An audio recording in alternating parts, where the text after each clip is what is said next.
Bom dia, boa tarde, boa noite, a depender do horário que vocês nos prestigiam mais uma vez no podcast Passagem de Plantão.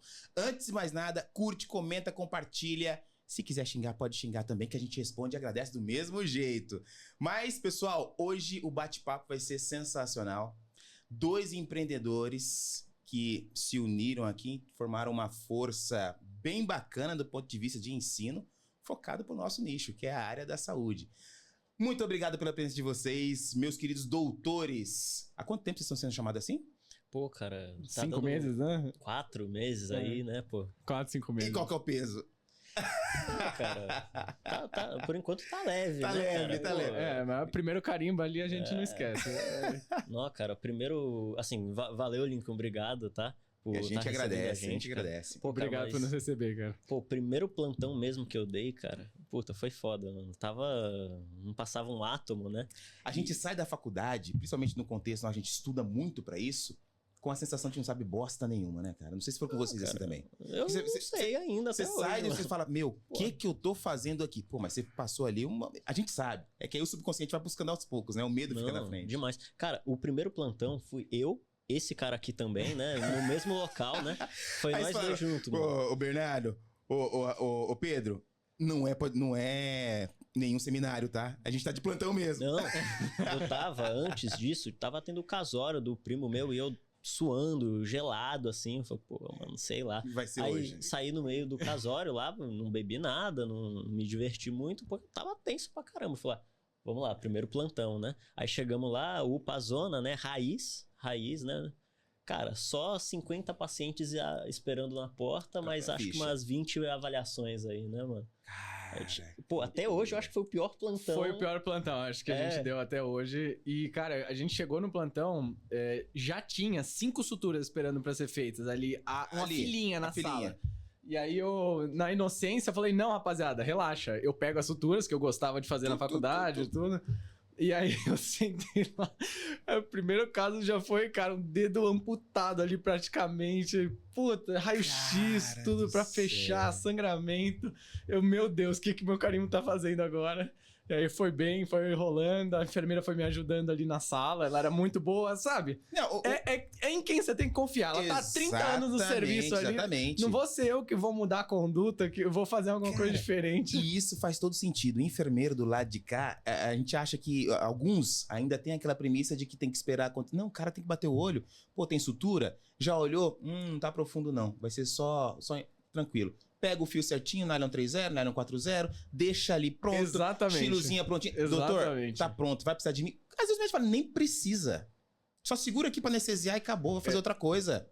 Exatamente. Chegou o paciente, já tá saturando ruim, tá ali gaspiando, viu o diagnóstico? Doutor, se você fosse entubar, fiz várias vezes. Às vezes o colega médico tá ali, tá protelando um pouco, quer tomar uma decisão melhor, quer fazer mais um raio-x sentado, etc e tal. Doutor, se você fosse entubar, qual tubo você acha que seria? Eu já tinha deixado o tubo 8 prontinho, com a chila, fio guia dentro, tudo estéreo, já tava pronto, laringo montado, tá pronto. Só pra ouvir. Então, você acha que um 8 dá certo, doutor? Um 8 dá. Tá aqui já, doutor, material pronto. Acabou. Essa malandragem de linguagem é coisa que só se pega na prática. Meu amigo, só na prática. Isso aí não se aprende na faculdade. Ou então em UTI. Chegava em UTI, o plantão noturno, dá horário, o médico vai pro descanso, prescreveu, fez o que tinha que fazer. Doutor, vamos passar um roundzinho aqui, rapidinho, pra eu não te acordar às 3 da manhã? Porque eu vou te acordar. Vamos lá? Vamos passar um round? Passava um round, deixou pronto isso aqui, aumenta a nora, isso aqui, chegar o sangue, se vier, assim, me avisa. Acabou, cara. É aí que a gente vê a unidade de um processo de... Mas isso aí, são anos de pronto-socorro, são 20 anos de pronto-socorro, 20 anos de UTI, a gente não aprende isso do dia pra noite. Mas eu acho que isso que você colocou, a enfermeira faz parte do processo. Não, sempre. Cara, e é um conhecimento, porque assim, todo mundo aqui tá... A gente vai falar um pouco de empreendedorismo, né? Mas todo mundo aqui, pô, veio da saúde, né? Sim. Então, assim, o nosso material é o corpo humano, cara. É o ser humano, né? A diferença é só qual é o posicionamento de cada um. Pô, mais diagnóstico, o que tá acontecendo. O outro é muito prático. É, cara, como é que eu cuido dessa pessoa? Como é que essa pessoa, de fato, melhora mesmo, né? O médico, muitas vezes, ele tá lá na cadeira dele, aqui, ó. Caneta, tchau. Não, vai, o paciente lá, pô, uma HPB, tá lá, prostatismo bizarro. Não, só passa uma sonda nele. Pô, Porra, passar uma sonda, pô, você faz um puta trauma de uretra bizarro, o cara sai sangrando pra caramba. Quantos você já viu que passam sangrando? Nossa.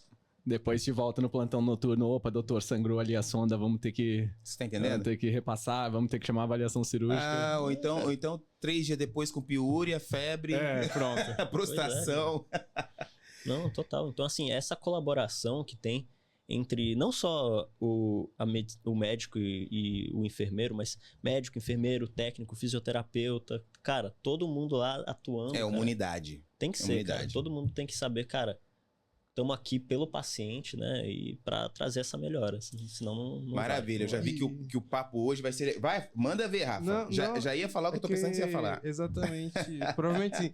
A gente conversa com alguns enfermeiros e a gente pergunta qual que é a importância do enfermeiro junto com o médico discutir um caso. E agora um médico falando como é importante ter um enfermeiro, né? Isso é rico Porque demais. tem gente que fala assim, não, cada um na sua área, cada um tem a sua profissão e é isso aí mesmo. Exatamente. Então, queridos, vocês estão vendo hoje 2 médicos aqui validando a importância que existe de ter um enfermeiro consciente, orientado, deambulando e com muita razão para falar e discutir. Brincadeiras à parte, mas nós temos o valor sim. Basta ter um pouquinho de conhecimento, não precisa muito não. Se tiver um pouquinho de conhecimento, pós-faculdade de vontade, você consegue fazer muita diferença dentro do contexto de saúde e de cuidado, né? Queridos, pra gente começar aqui a organizar o papo, que se deixar vai ser mesa de bar até o final do dia... Pedro Rafael e Bernardo Costa. Por que medicina? Um e o outro aí, vamos ver. Quer começar, Pedrão? Cara, pra mim é fácil. Pô, mãe médica, pai médico... Acabou, já sabia pode parar por aí. Não, de verdade, é muito padrão, porque assim, você, pelo menos eu acredito muito nisso, né? Pô, você conhece aquilo e a gente toma muitas vezes as decisões a partir, não do que é melhor pra gente, mas a partir das informações que são dadas. Pô, minha realidade é essa, eu conheço isso. Pô, eu poderia fazer um direito, uma engenharia, podia fazer uma parada totalmente diferente? Poderia. Pô, meus pais, eles falaram, pô, o que você quiser, cara, a gente vai te apoiar. Mas o que eu conhecia é a realidade do médico, a coisa que era boa, a coisa que não era legal. Sim. Você sabia o custo-benefício, e na hora você chega e fala, pô, dentro desse custo-benefício pra mim fecha muito bem, gosto pra caramba da medicina. Então, vamos pra cima, cara. E pra entrar foi tranquilo ou meteu a cara no cursinho? Cara, estudo em cima demais, de estudo, né? Estudo em cima de estudo. Então, assim, cara, pra você conseguir, pelo menos a gente teve a sorte, né? E claro que foi baseado em muito esforço e muita técnica, né? De passar na USP, né? A USP é considerada aí entre as tops melhores faculdades de medicina do Brasil, de vez em quando até a melhor faculdade de medicina do Brasil, né? Então, assim, cara, foi horas, muitas horas de estudo mesmo, né? E, claro, técnica, se você não estuda com técnica, cara... Não tem. Não adianta, cara. Você ficar lá rodando e não melhora. Você tem que ver a sua performance melhor. Se a performance não melhora, cara, não adianta nada também. Verdade. Uma das coisas que o pessoal fala muito nessa escolha da medicina, né? É aquele clichêzão, né? Putz, vai fazer medicina porque quer ajudar as pessoas, né? Exatamente. Depois de uns 2, 3 anos que eu tava na faculdade, eu voltei pro colégio que eu me formei pra falar com os alunos ali do 2º, 3º ano que estavam no momento de tomar aquela decisão como eu tinha tomado alguns anos atrás. E a resposta que eu dei pra eles, eu vou trazer aqui hoje, que eu acho que é a resposta mais adequada, que foi o que me levou a escolher a profissão. Que eu acho que esse negócio de ajudar as pessoas é uma resposta que tá correta, mas ela tá incompleta. A formulação completa dessa frase é: você tem interesse de aprender uma técnica específica, ou melhor, um conjunto de técnicas específicas para oferecer o melhor cuidado ao paciente.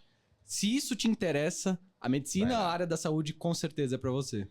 Pesado, profundo e verdadeiro. Só quem tá nesse ambiente sabe que isso é tremenda verdade. Em relação à preparação, faço as palavras do Pedro as minhas. Realmente foi muito difícil. Você tem que viver para aquilo, para passar no vestibular. Tem que suar o dia inteiro, a noite inteira. E no meu caso, teve uma particularidade que a gente vai conversar bastante aqui no podcast, que lá em 2019, foi quando eu fui aprovado, eu já estava usando flashcards para estudar. Sensacional. No cursinho, eu via pouca gente fazendo, eu conhecia o contexto nos Estados Unidos da eficácia do método, comecei a colocar ali em algumas matérias iniciais, biologia, matemática, tive sucesso no cursinho e aí nos vestibulares deu para passar no que eu escolhi. E é muito engraçado o modelo de estudo, porque assim, não é... Na verdade, eu sou um pouquinho... Já trouxe a discussão algumas vezes aqui, com alguns convidados bem interessantes nesse nicho de ensino. O nosso método de ensino hoje, nem falando tanto da parte universitária, mas dos primeiros anos de estudo ali, primária e secundária, é validado, foi criado, validado na Revolução Francesa, se eu não me engano. Naquela época, cara. Cara, tem mais de 200 anos, ou quase 200 anos, se eu não me engano. Aluno, lousa, sala de aula, professor. Tinha até o GLS, né? Giz, lousa, saliva. Você tá entendendo? Estuda, aprendeu, lê, Cara, isso não funciona mais hoje. A gente... Eu diria, não só hoje, já não funcionava há muito tempo. Há muito tempo. Porque, por exemplo, eu sempre, a vida inteira, odiei matemática. Mas desde quando eu me conheço por gente, acho que antes de falar pai e mãe, eu falo, odeio matemática. Não gostava. Todo ano eu ficava de recuperação em matemática, desde a primeira série. Todo ano tinha emoção ali, igual o Corinthians, né? No final do segundo jogo, 3-0, vai passar o campeonato também. Mesma coisa. E até eu perceber, e já era grande já, foi no segundo ano do colegial, quando eu já estava fazendo o curso técnico de informática. Na minha época tinha um curso técnico, não sei se ainda tem hoje, que como eu ia ser bolsista no campus, eu tinha que escolher entre 3 cursos. Processamento de dados, contabilidade ou técnico de enfermagem. O que era processamento de dados em 94, 95? O computador não era capilarizado. O campus tinha 3 na época. Falei, esse negócio não vai vingar. E eu também não tenho grana para comprar um computador. Pula. Foi por exclusão, né? Exclusão. Contabilidade. Quando chegou lá, tem o fechamento de balanço, tem isso aqui. O quê? Corta. Sobrou enfermar. Quero fazer isso aqui. Não tem que fazer conta, só dar injeção e dar banho nos outros. Vou fazer isso aqui. E aí, eu conheci, pela pior forma possível, as drogas e soluções, né? Aí, naquela época, meu querido... Não tinha nem celular. Não, que celular? Não tinha. O celular tava começando a entrar. E aí, tem uma história muito interessante, que não é do celular. Antes do celular, teve o seu precursor ali, que foi o bip. Uhum. Vocês chegaram a ver o bip? Cara, eu sonhava em ter o bip. Eu via o pessoal andando com bip ali. Cara, sensacional. Aquele negócio na época era a tecnologia, o pessoal andava assim, deixava a camisa mostrando. Aí chegava uma mensagem de esporte, o pessoal pegava. Aí chegava o número ligar para o número tal. Daí você procurava o orelhão. E ele... Cara, aquilo ali era...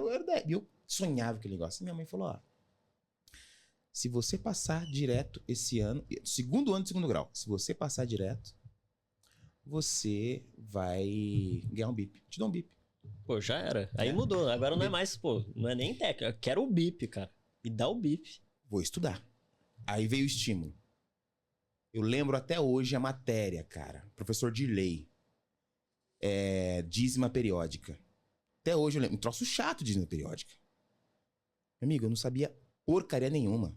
Tipo, tava entrando nas provas finais já.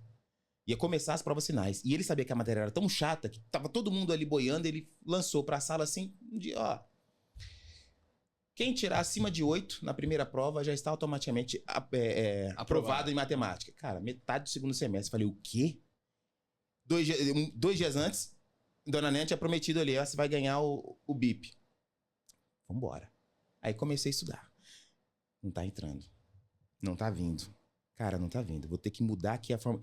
Cara, eu mudei completamente o jeito que eu entendi ali, mas foi uma coisa minha, uma forma que eu criei pra mim, pra entender, como vocês fizeram pra estudar, criando aí os flashcards específicos pro contexto de vocês. Então eu criei um modelo específico pro meu contexto, cara, que no dia da prova eu tirei 9,5. Primeira vez na minha vida. Eu queria essa prova colocar num quadro, mas não acho mais. Primeira vez na vida. E já foi aprovado. Sim. O negócio fez tanto sucesso na sala que 3 dias depois, o pessoal tava na minha casa, sem brincadeira nenhuma, 3 ou 4 pessoas, colegas de classe. Lincoln, ensina pra gente. Falei, vamos lá, se vocês conseguirem. Peguei os rascunhos que eu fiz, isso aqui, tal. Foi 7, foi 8,5, Falei, cara, eu sou foda. Será que eu sou superdotado? Eu não sei. Mas naquela época eu não sabia, né, que eu tinha um conceito materno-narcisista, que eu não ganharia o BIP no final do ano, enfim. Mas isso é a pauta para quando eu trouxer a psicóloga aqui para falar a seu respeito. Mas enfim, para validar a importância que tem o método de ensino hoje em dia. E já puxando esse contexto do ensino, antes de nós mergulharmos aí no empreendedorismo, que eu tô sedento aqui para conversar sobre isso. Rafa, será que dá pra gente fazer aquele tira-teima lá com eles? Pode ser? Queridos, tomamos a liberdade aqui, a produção, que foi um tema que já discutimos aqui com outro colega médico também alguns episódios atrás, sobre o contexto da qualidade do ensino hoje em dia, que é o que nós estamos falando, né? Já na minha época de assistência, eu estou fora de assistência mais ou menos há quase 4, 5 anos, totalmente fora, né? A gente se depara de vez em quando com algumas questões assim, da parte técnicas, da parte práticas, por ter um pouquinho mais de experiência e vivência, a gente consegue se livrar de alguns problemas, porque falta alguma coisa no outro. Por isso que eu falo que é uma unidade, né? Às vezes o enfermeiro ali, vamos fazer uma adenosina aqui, às vezes o cara não tem costume de adenosina, trabalhava em outro setor, não sabe levantar o braço, tem 6, depois então tem todo o contexto, colocou, fez rapidinho. Então, às vezes, o colega médico, não, você não é de pronto-socorro, né? Então vem cá que eu vou te mostrar como é que tá. E o enfermeiro também. Doutor, não tá um pouquinho... Vamos tracionar um pouquinho o tubo, que eu acho que tá um pouquinho seletivo. O que você acha? Eu não sei. O que você acha? E assim, são formas e formas, né? Isso eu já fiz várias vezes, entendeu? E é muito legal, porque você cria relacionamento ali com a equipe, né? Cria relacionamento do ponto de vista de unidade, realmente. Depois, passando isso, eu me lembro de contar mais uma história que aconteceu comigo, que essa é bem engraçada, mas é real, para validar esse contexto de unidade no contexto do atendimento. Mas, enfim, por que essa questão? Em 2008, posso estar enganado, mas foi nessa época que eu li uma reportagem, aquela prova que, não sei se é o MEC que aplica ou se é outra instituição, que valida todos os cursos aí de medicina com os internos, para evidenciar o nível ali de como está saindo esse pessoal para o mercado. Sem brincadeira nenhuma, isso foi entre 2008 e 2010. Mais de 40% dos internos não conseguiram diagnosticar uma pneumonia numa criança, né? Naquela época, 2008. Então a gente vem um advento da pandemia, que mudou muito a forma de pensar no contexto do ensino, e tanto é que a enfermagem... O MEC, junto com o COFEN, agora barrou enfermagem online, que isso era uma coisa mais absurda possível, que dá para tentar se imaginar. Ainda bem que barraram. Mas teve muito contexto. Naquele momento foi válido fazer o ensino online. Era o que tinha. Era o que tinha. Era o que dava para fazer. Ao ponto de vista a longo prazo, isso realmente gerou algumas questões. Nós vamos colocar um vídeo ali, mas antes eu quero testar vocês. Não vai ser nem no modelo flashcards. Tem aqui algumas perguntas. Vamos deixar um vídeo rolando ali daqui a pouco. A audiência vai conseguir ver o vídeo depois? O Joe, vai, né? Beleza. Vou fazer umas perguntas aqui pra vocês, queridos. E aí depois nós vamos colocar o vídeo ali. Vocês respondam de verdade mesmo, tá? E é coisa simples. É coisa simples. Que eu... Só pra organizar. Os dois respondem, vai alternando? Não, pode ser os dois juntos. Pode ir ali. Entendeu? Bate primeiro e responde. E vai levar tortada quem errar, hein? Eita, aí não. Vamos lá, querido. Eu falo isso porque a gente foi atrás, a gente viu esse vídeo, a gente foi atrás pra tentar... Será que não? Isso é pegar... Cara, não é verdade. E pior que era verdade. A gente deu uma levantada e realmente era verdade. Apurou, né? Como o pessoal do jornalismo fala. Exatamente. Nem jornalismo, mas vamos lá. Como se chama a inflamação do fígado, queridos? Hepatite, né? Pronto. Até ontem era. Não sei se mudaram hoje a tecnologia. Na medicina que eu aprendi, acho que tava lá, né? Essa, tudo bem. Eu vou passar um pano que até eu fiquei assim. Na minha época de fisiologia, eu não tinha visto esse termo. Vi essa questão sim, mas de outra forma, não no termo que tá hoje. Mas qual o órgão considerado segundo o coração? Pra mim também foi uma novidade. Segundo o coração é meio específico. Específico, exatamente. Assim, a pergunta tá bem específica. Tanto é que você pensa em pequeno coração, coração, pulmão e tal, as coisas. Se eu for viajar, eu ia pensar em panturrilha, por conta justamente daquela circulação venosa. Exatamente. Que você vai andando, vai puxando, né? Gastrocnêmio, papapá. Exato. Mas aí a gente vê a parte muscular, panturrilha, tal, músculo, você não vai muito pensar. Mas é isso mesmo, né? Essa aqui, meu pai do céu, até meu sobrinho. Pra que serve o paracetamol? Geralmente é um antitérmico. Né? O famoso dorifebre. Boa.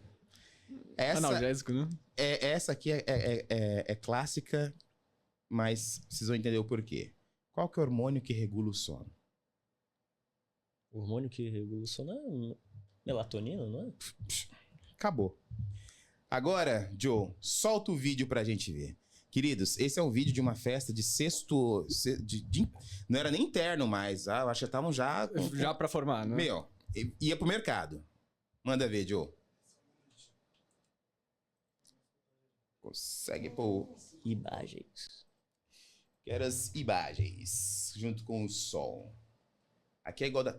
Na tela comigo. Queria falar igual da Atena, acho tão engraçado a Atena falando. Na tela comigo, Joe, na tela comigo. Sempre quis falar isso. A gente ouve aqui a audiência também? Pra que serve o paracetamol?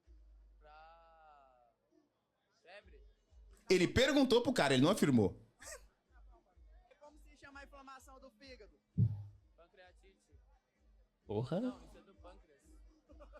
Não, mas aí tem um álcool. Aí com certeza tem álcool envolvido.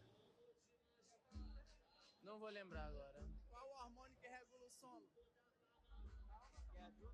Hã? O que é? O hormônio que regula o sono. Hã? Qual o hormônio que regula o sono? O hormônio que regula o sono. Mano, é a dopamina, eu acho. Puta que pariu.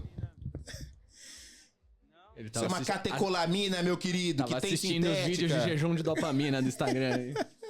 Qual parte do corpo é considerado segundo o coração? Segundo o coração, panturrilha. Boa. Aí. Grêmio lateral e medial. Aí, Essa eu fui estudar, fui reler, porque eu não vi como... Dos glóbulos vermelhos. Transportar oxigênio. Tá com as cadenas de ferro pra levar oxigênio pra todo o corpo. Agora aquele não acertou. Como se chama a inflamação do fígado? A o quê? A inflamação do fígado. Como é o nome? Inflamação do fígado? É, o fígado tá inflamado. Aí tu chama de quê? É mais fácil. Cirrose? Não é cirrose. Não é cirrose. Hepatite. Hepatite? Tem outro, né, Joe? Tem outro. Bota mais um. Cara, eu não vou julgar porque aquele... Peraí. Tu faz medicina? Faço. Qual período? Primeiro. Tudo bem. Nem passou fisiologia ainda. É, não tá no começo aí. Chama a inflamação do fígado. Do fígado? Pancreatite? Porra. Por que o pessoal leva pro Ô, tá dando bastante aula de pancreatite, hein? Nossa.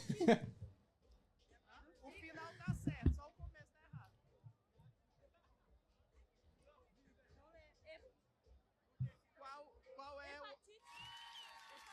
Qual é o órgão que é considerado o segundo coração?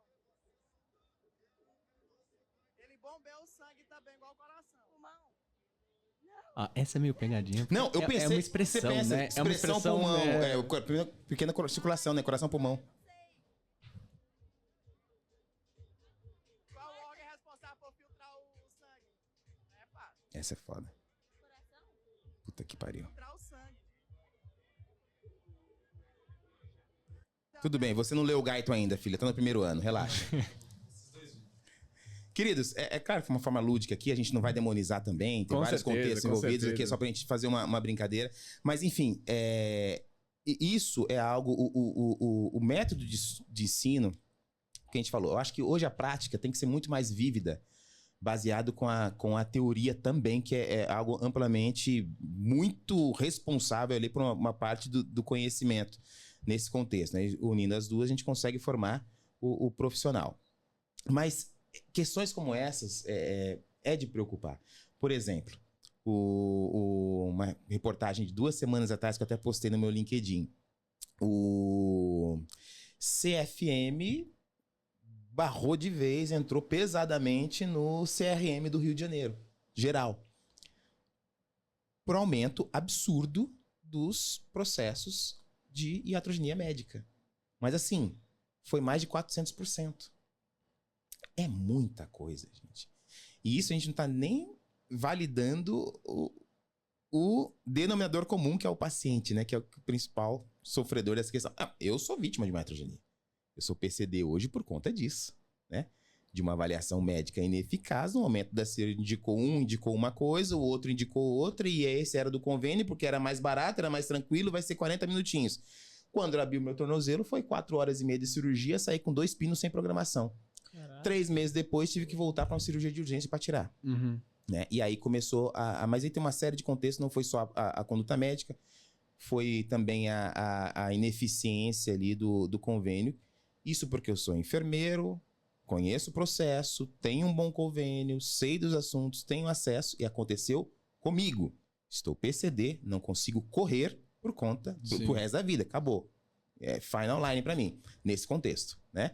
Agora imagina aquele que tá esperando há 6 meses uma avaliação, uma cirurgia lá no SUS, no interior do finalzinho da rua, da cidade lá, e chega sem conhecimento. E aquilo ali é a última gota de esperança e o que o cara falar vai ser lei. É muito complicado isso, né, queridos? Eu queria fazer um comentário, Lincoln, aqui para amarrar um pouco aqui a brincadeira do vídeo com essa discussão.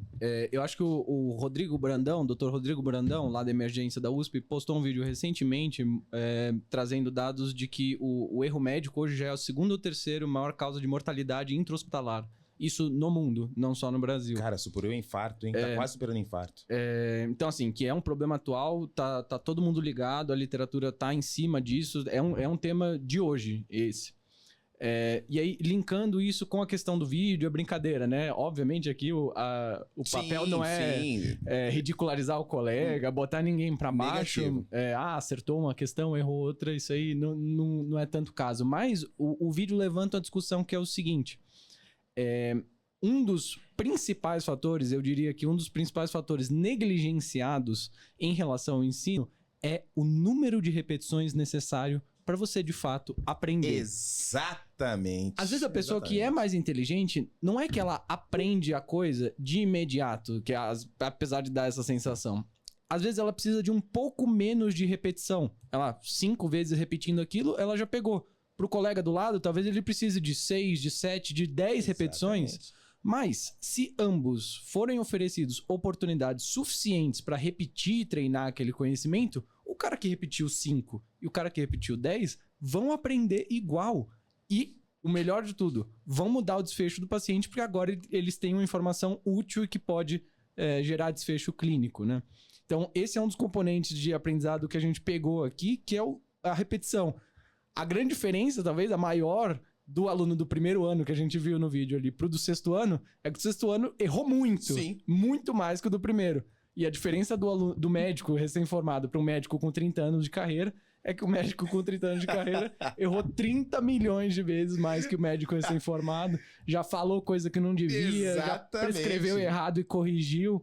Então, a repetição, eu sinto que é uma coisa pouco falada, negligenciada e, às vezes, mascarada por a gente tratar as pessoas. Não, ele é burro, ou não, ele não tá estudando, não tá aprendendo. É vagabundo. Não tá estudando. Quando esse cara, às vezes, só precisava de mais oportunidades para repetir e treinar um pouquinho. Era o que faltava pra ele aprender. E, Bernardo, uma coisa que é interessante, porque a área da saúde ela é muito sensível em relação a isso. Por quê? Porque quando você quer fazer uma repetição, você tem algumas opções. Você pode fazer uma repetição na vida real com o paciente realmente precisando de ajuda e precisando de desfecho positivo, né? Ou seja, o cara veio ferrado para você. Não é o melhor momento, vou aprender com erro. O melhor momento é antes, cara. Sim, você não vai pro plantão, agora é o momento de aprendizado. Putz, que pena. Putz, não deu hoje. Cara, tem que ser feito isso antes. Então, durante a graduação, tem que ser feito isso em um momento antes do plantão. Isso para todos os profissionais, cara. Se você não treina... Supervisionado, um erro supervisionado, uma repetição supervisionada. Então, se você não estuda, primeiro, vou primeiro entrar em contato com esse conteúdo. Porque também se o conteúdo não entrar, não adianta. Você não vai conseguir reter ele. Estudou? Legal. Como é que eu mantenho esse conteúdo fresco na cabeça para o meu momento de atuação ele aparecer? Exatamente. Cara, você tem que revisar isso, tem que revisar. Revisa. Outro gancho que eu queria pegar da tua fala, Lincoln, você falou da importância e daqueles anos de pandemia que o pessoal ficou sem prática. Bom, vamos contextualizar. Qual que é a importância de um aprendizado na prática? Será que precisa mesmo? Não dava para ensinar todo mundo online? Não dava para formar enfermeiro online ou médico online? Você pode falar, bom, se é só o aprendizado, só uma questão de repetição, ele podia fazer as repetições sentado na cadeira de casa ali, ia fazer 10 vezes mais e ia estar pronto para a vida. Bom, aí entra o segundo fator importantíssimo para o aprendizado, que é que, além de repetir, as informações que ficam são aquelas que têm um impacto emocional na nossa vida. Na hora que a tua mãe colocou o bip para você estudar matemática, aquilo atrelou um elo emocional, um incentivo emocional para aquele conhecimento. E aí tudo fez sentido, você meteu um 9,5 na prova. O contexto prático pro enfermeiro, pro técnico, pro médico, fisioterapeuta, é esse elo emocional pro conhecimento ficar na cabeça. Sensacional. Você nunca vai esquecer do paciente infartado, frio, que você encostou no pronto-socorro, insuficiência cardíaca classe C, o paciente com pneumonia, a criança com pneumonia que você viu num plantão de pediatria na faculdade. Exato. Então, juntando os dois, repetição e emoção, a gente tem realmente uma formação de profissionais melhores, médicos e enfermeiros. Exatamente, isso faz todo sentido. Eu lembro quando no pronto-socorro também, já tinha formado em técnico, não tinha começado a faculdade ainda, mas já trabalhava em pronto-socorro. Isso acho que foi em 2000, 2001, que eu entrei em 2002 na faculdade. Pronto-socorro chega, a primeira vez que eu ouvi aquilo ali que me gerou impacto. O cara dispneico, sudoreico, tossindo espuma rosa. O médico olhou, tá, doutor, mas você sabe, tá rosa isso aqui, é o que? Sangue... Edema agudo. Pô, mas aí você vai ler, você vai dizer, cara, aí você nunca mais esquece. O cara chegou, não tem erro, acabou, clínica tá feita. E é exatamente isso. Isso você falou muito importante, a repetição e o elo emocional. Eu lembro, eu trabalhei, falando da década de 90, até em estágio e tudo, o médico subiu passar catéter. Não era nem o cateterzinho que a gente vê hoje, duplo lumen, triplo lumen e tal. Era o nome comercial, o Intracat, né? Amarelão e tal. Sem nada, no seco. Tinha ultrassom, não tinha porra nenhuma. Tateou, colocou. Beleza, tinha médico que gostava. Não, hoje eu vou treinar. Chegava na UTI. Quantos dias tem de catéter? Pode esperar que eu vou trocar? Vamos rodar o cara. Cara, assim, mas doutor, mas tem. Aí você preparou o material e ele trocava de todo mundo. Tava treinando, pegando mão. Não tinha ultrassom, porra. Não tinha ultrassom. Porque então quer dizer que o médico não é um bom profissional porque não tem... Cara, se tem pra facilitar, se tem pra evitar uma iatrogenia, se tem pra fazer o procedimento mais rápido, porra, vamos usar. E é com treino, é usando. Eu lembro isso, só fazendo contraponto que eu já quero entrar no assunto que a gente vai falar aqui daqui a pouco, mas ultrassom pra colher gasometria. Tá. É um exame que dói, é um exame chato, é um exame que você leva um tempo pra colher, que tem que sentir artéria lá no meio e tal. E beleza, a gente aprende e a gente vai bem, né? Na prática do dia, dificilmente você erra uma gaso, mas é um exame que dói, incomoda. E se erra e picar de novo é muito complicado. Eu acho que na literatura é considerado um dos mais doloridos por pacientes. É o que eles lembram, às vezes, depois da alta. Terrível, uma inervação muito pesada, né? E na época de UTI, tinha um ultrassom ali que já tava no setor, que era pra passar os acessos centrais. Eu falei, porra, vou usar esse negócio. Não, se auxilio o médico na hora da vou usar. Vai passar PI, ele usa ultrassom, eu já sei como é que tá. Já tinha visto, já consegui ver, já sabia como é que era. A gente ia pro paciente, tem uma gaso pra colher, me dá aqui. Peguei o ultrassom e comecei. Tá aqui, pum, beleza. Comecei. Então tinha gaso pra colher, eu já ia com ultrassom. Aí os outros colegas enfermeiros, lá o enfermeiro Nutella. Olha lá o Nutella, olha o Nutella ali, ó. E eu, beleza, tranquilo. Colho em menos de 2 minutos, não erro o exame, o paciente não sente dor. Tranquilo, me põe um chá de Nutella. Engraçado foi que a geração do sentimento emocional. Quando eles não conseguiam... Chamar você. Ô, Lincoln. Aí não tem como, né? E qualquer situação que chegasse, um paciente chocadaço, aquele cara lá... Cara, não tem radial, como. Radial você não tá sentindo nem o pulso. Aí você precisaria pegar uma femoral. E muitas vezes o último caso braquial, você ia lá e tal. É complicado. E, cara, quando ele chamava... Ô, Lincoln, beleza, você quer o pão de queijo... Você quer no pão de queijo ou na batata doce, a Nutella? Mas isso é prazeroso, cara. Você não tá gerando dor, prejuízo e erro de iatrogenia e tá resolvendo o problema que é colher no exame, né? Mas agora, nesse contexto, eu vou fazer uma pergunta aqui pra vocês. Vamos deixar num papo muito legal, que é o que nos trouxe aqui hoje, né? Eu vi um termo recentemente aqui nesses sites aí de Red Pill, de feminismo, né? E vocês vão rir, vão achar engraçado. O Joe já me olhou todo, que achou que eu vou ser cancelado agora. Mas calma aí, Joe, calma aí. Vocês que inventaram o termo sapiosexual? Já ouviram. Acho que sapiosexual, acho que é outra parada, né? Apaixonado por conhecimento? Não, são mulheres que mulheres e homens que têm atração sexual por pessoas inteligentes. Olha aí. Agora, fala pra nossa audiência, por que eu falei dessa palavra? Por que eu disse isso pra vocês? Por que eu perguntei isso daí?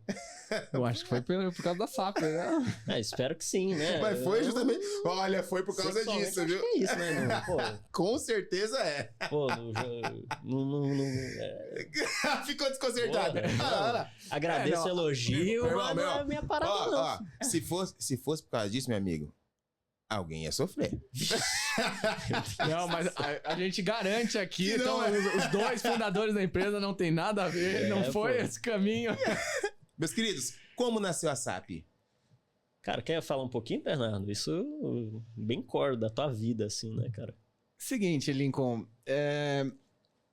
eu já conhecia flashcard, tinha usado para entrar na faculdade, vi que a técnica tinha sucesso, tinha evidência por trás. Os Estados Unidos já estavam muito à frente nisso. Lá no comecinho da faculdade, eu até considerei enveredar a minha carreira para fazer residência fora, eventualmente sair. E isso acabou me colocando em contato com a realidade americana, como que os alunos estudavam, né? E eu vi que praticamente 100% dos alunos, 80%, 100% dos alunos usavam flashcards pro processo seletivo, os STEPs, né? Como eles falam nos Estados Unidos. E no Brasil não tinha nada. Ainda era o cursinho tradicional. 2019, esses nova onda de cursinhos aí estava começando. Era algo bem parecido com o modelo do pré-vestibular, sala de aula, telão, gente anotando no caderno. Aí, aos poucos, com a pandemia, isso acelerou.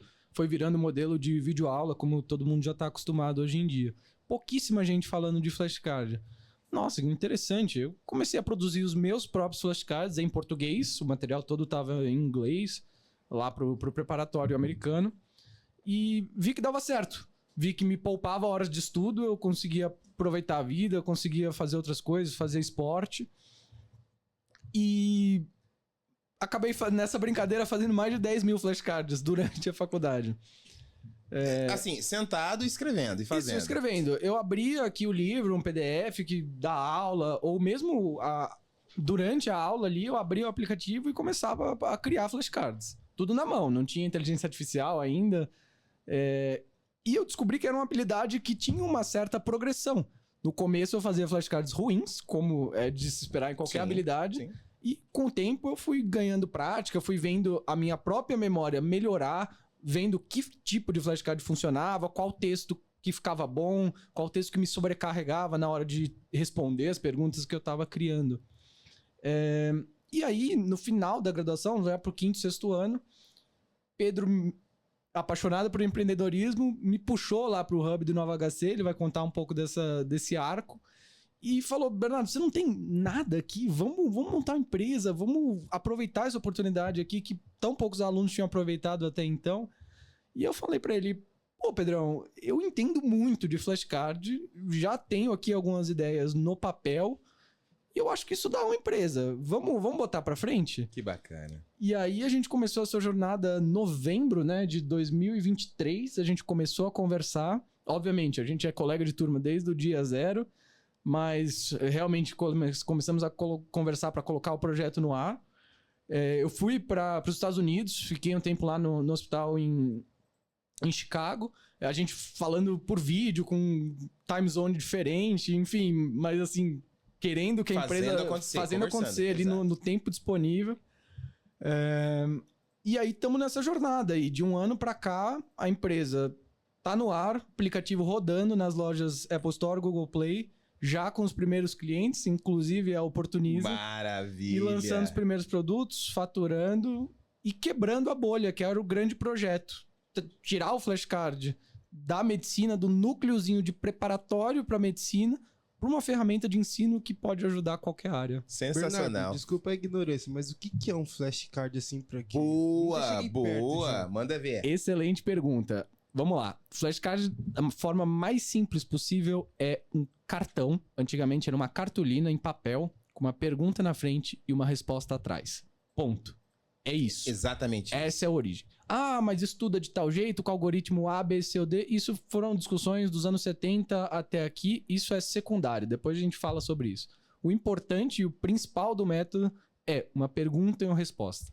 Qual que é a grande diferença disso para um método de estudo tradicional, sentado, vendo o professor falar, como a gente viveu no colégio ou na faculdade, ou sentado em casa mesmo, lendo um livro ou assistindo a videoaula de uma maneira mais moderna hoje. Isso coloca o aluno na posição daquele que pensa. Agora você não tem mais um texto na sua frente ou um professor falando para você o que aquilo é. Agora você tem uma dúvida na tua frente, um desafio, uma vinheta clínica, um caso clínico para você responder. E aí, interagindo com essa informação, é que o conhecimento de fato aparece e se cria. Você encontra os seus próprios caminhos cognitivos para poder chegar naquela resposta. A sinapse vai ser forçada a acontecer. As sinapses vão acontecendo, em vez de você ter recebido de bandeja aquilo ali. Eu diria que essas sinapses sendo formadas foi o que aconteceu naquela tua prova de matemática. Sim. Na hora você criou ali os caminhos e até criou tão bem que soube ensinar, explicar para os teus colegas depois. Eu sou um tremendo case. Eu uso isso na vida do empreendedorismo, né? Quando tô com um problema, alguma coisa, eu preciso montar... Cara, eu preciso de um BIP. Vamos sentar aqui, vamos ver onde é que tá faltando. E é exatamente isso, porque gerou uma emoção, um contexto, e que me deu um resultado, né? E isso é impressionante, porque agora nós vamos falar de como eu validei, eu vi vocês, acho que no evento que nós fomos no ABC, se não me engano, em São Caetano, na faculdade ali. Na faculdade do ABC. Do ABC. Pro pessoal que tá assistindo ter uma noção, manda ver. A gente, né, nós, o Lincoln, a gente participa desse mesmo hub, né? A gente tá lá instalado no Nova HC, né? No Hub de Inovação do Hospital das Clínicas da Faculdade. E fazendo um contraponto. Léo, um abraço, meu querido. Obrigado por reunir tantas pessoas maravilhosas, startups fenomenais para gerar esse contexto. Esse é o resultado do que você faz. Parabéns. Pode continuar, queridão. Cara, assim, acho que a história começou mesmo realmente num evento em que a gente foi se apresentado, né? Pelo presidente, né? Da fundação do ABC, né? Em que reuniram, se eu não me engano, acho que foram mais ou menos 15 startups. 15 a 20 startups, senhor. Exato, né? E aí foi o que a gente chama no empreendedorismo de pitch, né? Que é uma apresentação em que você demonstra a sua tese, mostra o seu produto. Se for um pitch de investimento, você também pede uma grana, né? Passa o chapéu. Mas aí, no caso, era um pitch mais relacionado a produto mesmo. Pô, como é que a gente pode agregar para o contexto da Fundação ABC, né? E queridos, pode falar, por favor. Não, e aí a gente fez o pitch e na hora eu tava sentado do seu lado, inclusive, né? À direita. Exato. Aí o Lincoln falou, pô, cara, eu acho que isso daqui faz sentido pro nosso contexto sim, cara. Eu acho que a gente tá querendo fazer uma vertical aqui de educação na área de enfermagem e isso faz muito sentido. Quando eu vi esses meninos falando, eu falei, não é possível. É exatamente isso aqui que eu tô buscando. Por quê? A Oportuniza, que é uma empresa inicialmente focada no contexto de recolocação e terceirização de profissionais da área da saúde num modelo muito mais específico, né, que a gente consegue encontrar o profissional exatamente com as necessidades que o contratante precisa. Focado no meu nicho, que é a enfermagem. São 25 anos dentro desse contexto, então consigo falar com muita propriedade sobre essa dor.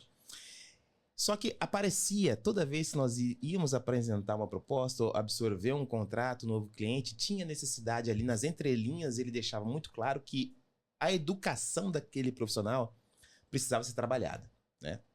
Foi no evento que encontrei vocês, que eu ouvi falar sobre flashcards, e na mente já veio uma primeira dor, que é falar sobre as 6 metas internacionais de segurança, que não é algo novo. A maioria das instituições que já são credenciadas, já tem ali um selo de qualidade independente de aquimento, CQH, Joint Commission, ONA, já falam sobre as 6 metas internacionais de segurança, né? Que é a premissa gerada pela ONU que seguindo isso aqui, o paciente vai ter um risco menor de ter uma iatrogenia ou algum problema oriundo de uma não visualização, de uma não prevenção, né? Só que, no meu tempo de assistência, o que acontecia? Todo ano que tinha revalidação da JCI, é uma dor treinar todo mundo nas 6 metas internacionais de segurança, que é algo que tem a pulseira, tem a etiqueta, tem o risco de queda, tem a cirurgia segura, tem medicação. Então tem todo o contexto que todo mundo tem que fazer, mas tem que treinar toda vez. Porque se passar sem o treinamento de novo do pessoal, vai dar ruim, né? Exato. Então entra na síndrome da descontinuidade. Na hora que você está falando, me veio à mente uma literatura que eu li, faz um bom tempo, é uma literatura americana, não tem tradução em português, não vou me lembrar o nome agora, mas qual que é o contexto? Eles falavam exatamente sobre isso, que já há 20 anos atrás eles já se preocupavam, pelo menos os norte-americanos, no número de iatrogenias que tinha, que não era para ter num lugar como o hospital, que não é para ter. O hospital hoje é o lugar que você tem que ir por último, que você não tem que estar lá, por conta do risco, né? Que são inúmeros. Você entrou no hospital, começa a contar, reloginho. É risco de infecção, risco de queda, risco de osteoporopação, risco de erro de medicação, todo o risco que você tem ali. E não era para ser assim. Aí ele faz um contraponto com o porta-aviões. O que é o porta-aviões? É um barquinho flutuante, com uma pista plana ali em cima, do mar. Então tem toda a questão de ondulação, de tudo ali. Com fio para tudo que é lado. Com outras aeronaves estacionadas ali. Com gente andando para todo lado. A receita pro caos, né? Cara, não, é pra dar merda. Porta-aviões foi feito pra dar merda, pra dar ruim, cara. Não é possível que o cara vai pousar ali pra decolar, pista curta, pra pousar, tem que abrir o negócio lá atrás e segurar e corda pra... Cara, e quando foi que a gente viu o último caso de acidente ou de algum erro no porta-aviões? Não dá nem pra lembrar, você tem que pesquisar pra ver, porque não lembra, não dá pra falar. O que acontece no porta-aviões? Todos os protocolos são seguidos rigorosamente todos os dias, a todo momento, a todo instante. Tem que ser a risca. Você chegou ali para seguir o protocolo, pisou, você vai seguir o protocolo para respirar. Senão você não respira agora, você respira daqui a pouco. E os caras seguem isso fielmente, né? Então me veio o contexto, falei, cara, por que não transformar essa questão de um protocolo, que são as 6 metas internacionais de segurança, num contexto prático, fácil, com muita prospecção, assim, que dá para atingir todos sem ter que tirar o cara do setor, colocar numa sala para ouvir alguém falar, olha, a pulseira, o identificador é o nome e a data de nascimento, olha, a cirurgia é segura, tem que lavar as mãos, olha, tem um time-out. Não, por que não colocar isso dentro de um contexto que o cara tá no ônibus indo para casa, tá fazendo, tá olhando, tá relembrando, o gestor da unidade consegue ver a evolução desse cara, daqui 2 meses chega a validação aqui, a gente vai ter uma revalidação da JCI. E você estudou 3 flashcards aqui, está estudando um pouco por dia. E aí? Entendeu? E incorporar aquele dado na própria avaliação do profissional. Cara, é muito simples, é muito fácil. Sim, então, eu vi muito sentido nisso e vejo para muitas outras estratégias no modelo de aprendizado. Mas isso faz muito sentido. Com certeza. O pulo do gato, o Bernardo ele comentou, né, que flashcards é simplesmente você ativamente querer responder essa pergunta e se desafiar o tempo todo. Né? Exato. No seu caso, né, o caso das 6 metas internacionais, a gente está falando de 1.052 desafios, que são 1.052 questões. Né? Ou seja, tá lá pro cara poder estudar. Caramba, hein? E, cara, super fácil de usar, porque imagina isso. Qual é o pulo do gato, na minha opinião?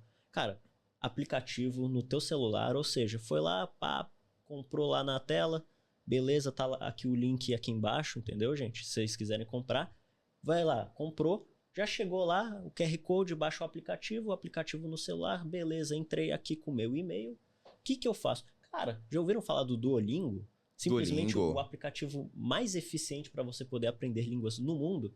Cara, vai brincar, cara. Tá brincando aqui, fazendo questão. Cara, você nem percebe o tempo já passou. Exato. Você já fez 10, 15, 20, 30 questões. E qual é, eu acho que é o real poder do nosso aplicativo em relação a muitas outras formas de estudo? Tem um algoritmo baseado em muito estudo, 30 anos de pesquisa em inteligência artificial, para poder chegar nesse algoritmo que a gente chama de algoritmo de repetição espaçada. Que ele faz o quê? Cara, sabe quando você estuda e você vai lá e agenda, cara, eu tenho que rever esse tema daqui tantos dias, esse tipo de coisa? Cara, esse algoritmo, ele foi otimizado por 30 anos de estudo para ele falar quando é que você retorna com essa revisão. Baseado na resposta que você deu no tempo que você demorou para responder, todo esse contexto. Exato, então imagina, cara, o assunto que você sabe, que você já domina, você vai ver ele, uma vez a cada semana, vai aumentando uma vez por mês. Ou seja, você gasta um tempo nada para poder aprender aquilo, para nunca mais esquecer. Aquele assunto que tem dificuldade, aí não. Ele vai mostrando para você no momento certinho que você precisa para aprender aquela informação na tua cabeça. Então, olha só como é prático. Tem uma anedota, né, de um cientista que ele é um dos grandes nomes da física quântica, né? Da computação quântica especificamente. Né? Michael Nielsen. E ele falou, cara, qual é a minha conta? Se eu faço um flashcard, eu vou levar 7 minutos para aprender aquele conhecimento pro resto da minha vida. Eu nunca mais vou esquecer aquilo. Somando todas as repetições, assim, daqui até 20 anos, né? 20 anos. Se você somar todas as repetições, 7 minutos pra aquela informação ficar. Sensacional. A conta é a seguinte, cara, se esse conhecimento, por exemplo, as 6 metas internacionais de segurança do paciente, cara, vale 7 minutos eu aprender uma meta? Da sua vida? 7 minutos da sua vida, não tô falando agora. Cara, pô, a conta, pra mim, é muito favorável. Mas muito favorável, muito favorável. E deixa eu falar, vocês, isso do ponto de vista de enfermagem, é claro que pra parte de enfermagem a gente tem um kit ali pesado pra mandar muito em breve pra você, a gente vai falar sobre isso nos bastidores, mas parte médica, qual a aplicação que vocês têm conseguido jogar a SAP? Eu sei que no ACLS já conseguiram criar um negócio aí pro ACLS, né? Sim. Fala pra gente um pouquinho. Vamos dar exemplos de alguns dos nossos clientes. EasyCards, preparatório para residência e ACLS. A gente tem o Dr. Rodolfo, que é um paliativista excelente. Já tem um conteúdo de cuidados paliativos em flashcards, inclusive com gráficos, com evidência, que tá sensacional. Vai entrar medicina intensiva daqui a pouco, ortopedia, imagem, então radiologia, isso aí feito para reconhecimento de padrão e repetição contínua. Cara, eu vou falar até um caso pneumonia, diferente, né? isso não é, isso... Cara, tudo. Sim, e eu vou... Pô, tem até um criador que é diferente. Cara, ele falou, pô, e se eu pegasse a Bíblia para as pessoas que querem aprender de fato a Bíblia? Católicos, evangélicos, né? Tem Bíblia, cara. Então, em flashcards. Bíblia em flashcards. É muito impressionante, porque é completamente agnóstico em relação... Agnóstico, eu falo o conteúdo, Sim, não conteúdo. a Bíblia, né? Exato. Não, mas assim, cara, a metodologia, ela funciona se você tem que aprender alguma coisa. Não importa o que seja. Se você tem que ter um conhecimento na tua cabeça, cara, ela funciona. Isso que impressiona demais, assim. Porque justamente a questão não é ensinar enfermagem ou só ensinar medicina. É usar princípios de repetição de um algoritmo inteligente que se adapta a cada um dos alunos e ao padrão de resposta de cada um dos alunos para tornar isso mais gostoso e mais longevo na tua jornada de aprendizado, seja ela 6 anos, 10 anos, 12 anos ou a vida inteira. Que bacana, que bacana. Joe, você pegou o microfone aí? Não, né? Você já pegou o microfone. Ainda bem que não tá, que tá gravado. Queridos, uma pergunta bacana aqui. Soft skills e o futuro da educação médica. Pedrão gosta desse tema. Vai lá, Pedrão. Cara, quer começar? Isso aqui a gente pegou, na verdade, eu falo a gente, mas é quando o Joe põe a mão, eu já absorvo o conhecimento dele pra mim e roubo isso aí dele, né? Mas ele que levantou essa questão, stalkeando vocês aí. Olha, qual é a minha visão atualmente, né? Pelo menos qualquer faculdade, ela é uma faculdade em geral voltada à técnica, ciência mesmo, né? Todo aquele pilar acadêmico mesmo. Como é que eu transmito o conhecimento acadêmico para o aluno, né? Isso não necessariamente, esse conhecimento acadêmico vai se transferir na prática. Tem uma série de malícias que você tem que ir aprendendo para você poder desempenhar qualquer função. Então, por exemplo, acho que quando o Lincoln fala, da unidade entre enfermagem, medicina e todos os componentes, né, do atendimento em saúde. Uma coisa que ele não chegou a falar aqui, mas talvez seja super importante, é o jeito, cara. Sim. Então você não chega se você chegar peitando, doutor, tá falando merda, você não sabe de porra nenhuma. Não, aí você não vai... Até a minha técnica que tá vendo que o negócio tá seletivo, doutor. Doutor, esse tubo aí não vai... Cara, tem um jeito. Exato. Exatamente. Doutor, tudo. E se puxar um pouquinho, o que você acha? Não quer reavaliar esse paciente? Eu achei ele tão esquisito. Sim. Então, cara, você tem que ter as soft skills para lidar com as pessoas no seu dia a dia. E tem uma série de outras habilidades que são habilidades, digamos assim, que flertam entre soft skills e hard skills, que eu acho que qualquer ser humano hoje se beneficiaria muito em aprender. Então, hoje, cara, a gente tá falando de um sistema, principalmente na saúde, em que muita gente fica dependente do próprio plantão, né? Vai lá, faz o seu plantão, volta para casa. Faz o seu plantão, volta para casa. E fica nesse ciclo eterno. Cara, se você não tiver nenhuma outra habilidade, a chance de você ficar nisso para sempre é bem razoável, tá? Absurda. Cara, exatamente. Se você não conseguir, beleza, tô trabalhando. Como é que eu me especializo a nível técnico para poder subir numa carreira? É uma possibilidade muito grande e hoje eu acho que é a mais comum. Vou ter que pegar habilidades de estudo um pouco melhores, porque, se eu tô trabalhando 40 horas na noite, como é que eu vou poder estudar na alta performance que eu tinha quando eu era só estudante, alguma coisa assim? Sim. Não é a mesma, você tem que usar habilidades de estudos superiores.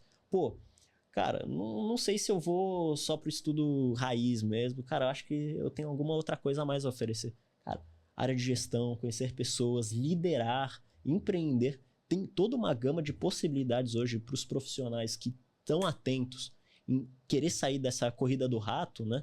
Para conseguir se distanciar. Você é um exemplo nato disso, cara.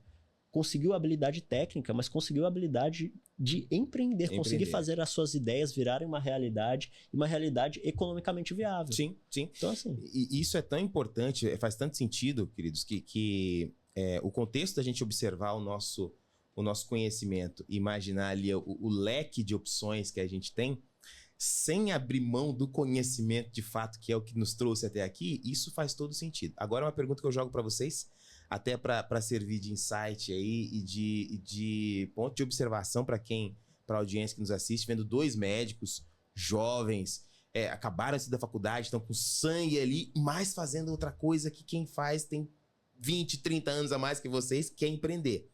Nós vemos uma insegurança jurídica tremenda, uma insegurança tributária absurda, onde tudo joga contra o empreendedor. Ainda mais num contexto tão relevante quanto a saúde. Se a gente for pegar experiências aí de outros países, Europa, Estados Unidos, Ásia, se chega alguém com uma ideia X no contexto da saúde, vai todo mundo despejar dinheiro. A mínima vem viável, o MVP tá legal? Toma, vamos fazer acontecer, né? A gente observa aí há não muito tempo a Teranos. Sim. Né? Sim. Que era a versão feminina do Steve Jobs. Exato. Tá certo que foi presa antes de morrer, mas enfim, né? A gente, pra ver o modelo, bilhões que foram jogados na empresa porque ela tinha uma ideia e validava o negócio e o MVP deu certo. Agora, vai a gente tentar captar, passar o chapéuzinho nesse contexto. Baseado na experiência de vocês, que vocês estão linkando aí o conhecimento com o resultado que vocês tiveram na parte de empreendedorismo. Qual que é o conselho, qual que é o início da trilha dos tijolinhos amarelos aí para conseguir quebrar diariamente, que não é só uma vez, né? Todo dia nós estamos rompendo barreiras no ponto de vista de empreendedorismo, é trazer cliente, é fidelizar o cliente, é modificar o processo, é pivotar alguma questão dentro da empresa, da startup para fazer, de fato, gerar o resultado que a gente espera. Uhum. Vou compartilhar aqui o meu ponto de inflexão, onde que eu fiz a curva e virou a chavinha. Quando eu percebi que o conhecimento técnico resolveria talvez a minha vida. Eu saberia ali o que fazer na situação A, B ou C.